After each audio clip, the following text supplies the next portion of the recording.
If you want to take a long screenshot or scrolling screenshot on Redmi 15, all you have to do is, first of all, we need to open an app or a website where we can scroll.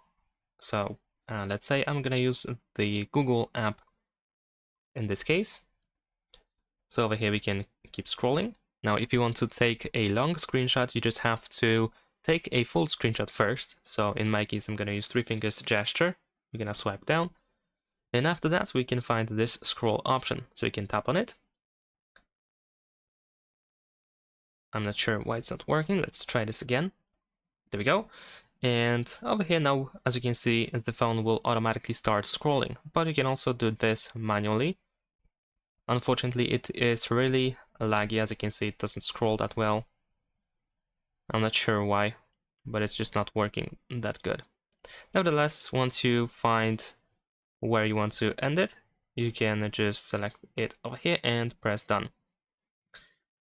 And there we go. This is how it looks like. We can press this check in the top right corner in order to save our screenshot. And now if we go to the gallery, and we can open our screenshot, and we can of course scroll. And that's it. Thanks for watching. Leave a like and subscribe.